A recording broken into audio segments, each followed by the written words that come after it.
Hello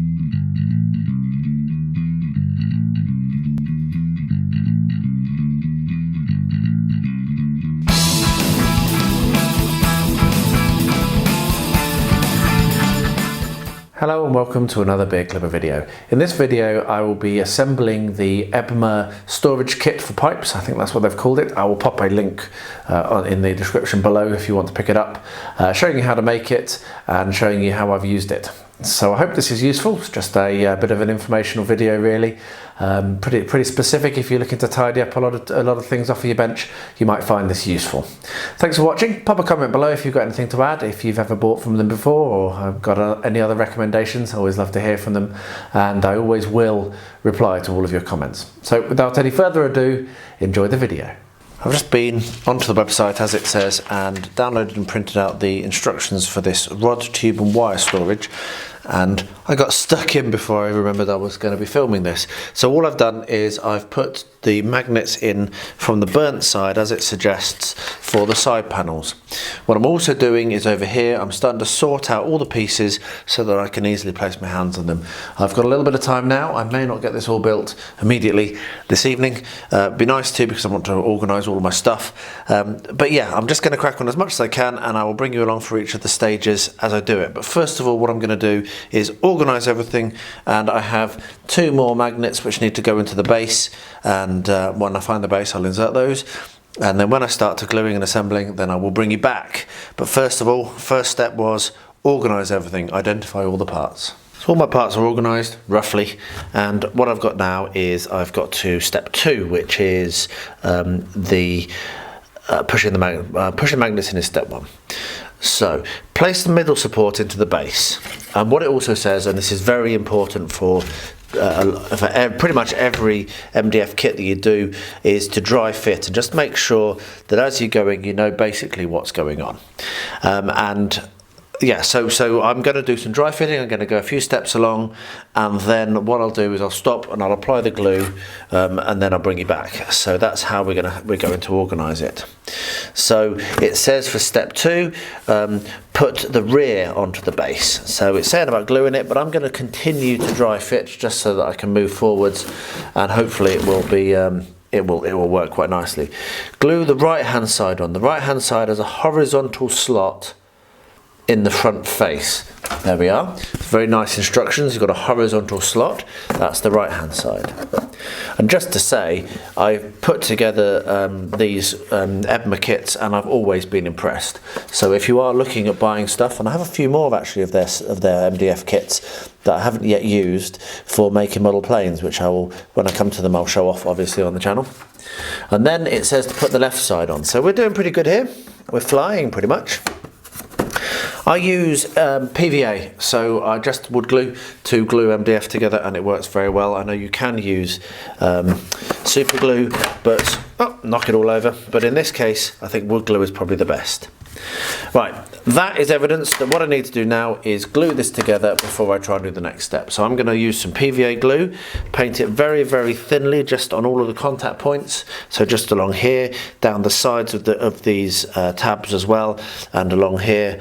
And then that will hold it nicely. So I'll get that done, and I'll bring you along for the next step when I'm ready to do it, which probably won't be very long because PVA does actually grip and grab relatively quickly. So I'm working away gluing this together, and I realise that not everyone will know everything. I don't know what your experience is with making MDF kits, but what you'll notice here is that there's some PVA that's squeezed out. And if you see that, all you do is you draw the brush that you're using to apply your PVA along, and what that will do is it will force it into the gap, and it will also clean up the join, and it will mean that there isn't quite so much kind of likelihood of the finish not looking nice, and also the join being weak. So there we are, just a little tip. If you do see that happening, if you put a little bit too much PVA in your tabs, just go along with your brush and push it into the gaps where it's, and you'll find that cleans up very quickly. So you can see I've done the middle one, which is this, and I've done the back. So now I'm going to do the 2 sides, let that dry, and I'll bring you back for the next step very shortly. As you can see, I've actually gone for clamps, and I've actually used one of my metal C-clamps, which I don't use very often at all, but it's proven to be perfect size for this. The reason for that is I really want this to be strong. What I do with these is I often carry them around. So even my paint racks that I've got, I carry around a lot. So having it really well bonded together like this is very, very important for me, rather than rushing it. So I'm probably not going to do very much more this evening because I don't want to disturb those clamps. I want to leave them in place, but I'm going to do as much as I can without disturbing the clamps. So the next step, which is step 6, is place the 2 small verticals, which are these, into the slots. Front slots, which is those 2 front slots. Note that these should be matched to the sides, which confused me until I read it about 4 times, i.e. the vertical with the horizontal slot, vertical with the horizontal, needs to go on the right. So there we are. And what it's talking about is you've got the horizontal slot on this side here and needs to match up to that. On this side we've got a vertical slot here, so that vertical needs to match up to that. So that's pretty obvious. Then it says to slot the long vertical in front of the middle support and sliding over the 2 smaller supports into the 2 sides. Now I'm thinking that this is the long vertical here, and I'm thinking that this goes in, and as it says, it slots in over these. I think I've got that back to front. Yes, I have. So you also need to have the 2. Let me have a quick look. Yeah, I think the 2 notches need to be on the front of the left-hand side one. Otherwise, this won't work. So this slots in like this and goes down over the top of this one and over the top of that one, and there we are, perfect. So that's how that works. So yes, another thing it doesn't point out is you need to have the 2 kind of like tabs on the left hand side one pointing forwards. It is clear on the pictures, but it doesn't say it in the words. So with that done, I'm going to stop and I'm going to glue them in place, and I'll bring you back for the next step when I get to it. Whether that's this evening or not, I'm not sure. I need to read a bit more. Okay, we are continuing, just so you know. I will let you know if there becomes a longer break where I've decided to leave it to dry, because you may decide to follow the same thing. We're now on to step 8, which is place the wire compartment divider into the left hand side. Note the small notch at the top of one side goes towards the middle of the unit, and that is this one here, which has this little notch here, which is a good way of identifying it, because there are a fair few that are the same size and the same arrangement, but they don't have that little notch. So that slides in here. And then the next thing, which I'm going to do straight away because I have actually tested this out and it works okay, will mean I'm going to have to remove one of my clamps to get it in. So the next one is slide the large hold piece into the unit, gluing the rear face. So what it says is to put glue along this area here and slide it in like that. Now I'm going to put it so that it's got the burnt side down because I prefer that, and I will need to remove this clamp, and I've already removed the one on the other side, which is out of shot, for this to work. So we're going to run glue along the back of this and push it in there. I'm showing you these bits because I think they're a little bit more complex than the first bits, so I thought may as well show you a bit more of the actual process. So we'll get the glue on that and then we'll slide it into place. And like I say, it does look like I'm going to have to remove that clamp, otherwise it won't actually slide in. I can't actually access it if I don't do that. So there we are.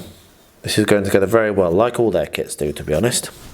So put a bit of glue there, remove this clamp. It will need to go back on because this area is gaping slightly because of the pressure from the other clamps I put on. But it just slides in like that. Sweet. And then you need to push it through, the tabs need to go through the back as well. There we are, good. And then straight away, so we don't forget, you can see that's actually gaped. As you can see, that needs to be re-clamped in. And what I'm actually going to do is clamp it, including this cross piece as well. To get that right in. I might get another C-clamp across the front here as well, actually. So there we are. That is up to step 9. I will do some more reading and I may bring you back or I may not. We're still going, and the next thing to do is to glue the shelf supports in, the drawer supports even. And to do this, you'll need to kind of like insert it, and then it does actually kind of like rotate into place. So we'll put some glue on that and glue it in place. After that, we're going to put the support here on the front there, which is going to give us a little bit more structural integrity there as well, which is why I'm doing this now, because I want this to be strong. So we push that in there,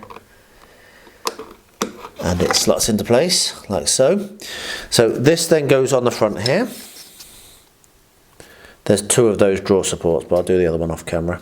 And that obviously is going to be a good thing, because that's going to act as more structural integrity on this bit as well, which I've been struggling with a little bit. And then finally, this lower small piece organiser slides in there. So I'll get that glued in place, put the other drawer support in, and last but not least, this then goes in over the top, which I will also do, and I'll have to move that clamp when I do that.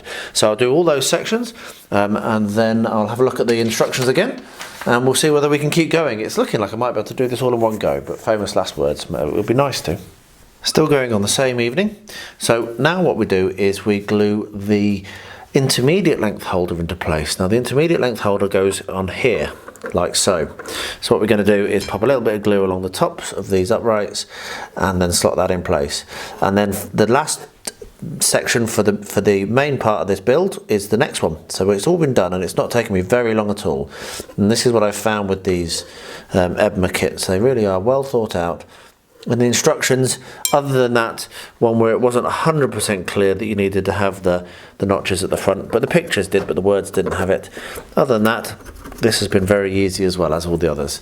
So the final one is to put this top section in, and the top section goes across like that. So once more, what we'll do is we'll put some PVA on the top of these sections, and then it says let the glue dry fully, and then slide the drawers into place. So I will move this out of the way, and then bring you back to have a look at how we go about making the drawers, and then the whole thing is done. And that has taken me, what, 20 minutes, 25 minutes tops, including thinking time, what I didn't film. That is a good bit of kit, highly recommended. I really do like their stuff. So yeah, we'll get that in place, and then I'll bring you back to have a look at the drawers. The drawers are super simple. I've just mocked one up. So we have 2 to do, so I've not glued that one yet. So what you do is you take the back, and you put the back on. You take the side, and you put the side on. You're not going to believe it, but you take the other side and put the other side on, and then you take the front, which has the little kind of oval cut out of it, and you glue that on. And you do that to both, and you leave them to fully dry along with the other bit of kit, and then they will slot in to here when they're done. And that's the build done. So I'll glue that, put that to one side, and yeah, then we'll wrap up. I'm very, very pleased with how this has come out. And there we are. As you can see, I've finished with the assembly, and I've also come along and put my balsa wood in, and some of my wire, and also a few other bits and pieces that I've got. I've got lots and lots of space for other things. Not quite enough space for my balsa wood sheets, and I didn't have enough room for these largest of the balsa. They're very big diameter. However, that's fine. I can do with that. It's a lot more organised. It's a lot tidier. I can see what I've got now, and I'm very, very pleased. I really, really like this. I may end up ordering some more and make use of the magnets and stack them up somewhere. But I'm looking around. I'm not sure where I put it. But yeah, I'm considering getting some more, just so that I have better storage for these and also for the larger items. But yeah, we'll see. That's a good bit of kit if you've got a lot of balsa or a lot of pipes, or styrene or whatever that you have. It's very, very nice, very useful to organise it all. So yeah, I hope that was a useful video showing you how I put it together and what you get. It's from EBMA, and there'll be a link in the description. Hasten to add, they didn't pay me or send it for free. I bought this myself. I'm just doing this to show you. So hopefully you've found that useful. Well, there we are. Thank you very much for watching that quick video. Please do drop a comment below if you want to. I always love to read them, and I do reply to every one of them. Don't forget to subscribe if you want to. It's awesome, and I do a lot of videos, so you'll be able to see when they come along, because YouTube will probably tell you. And yeah, it's really nice to see that community growing. So thanks for watching. Thanks for getting this far. And as always, please stay healthy, stay safe, and stay well.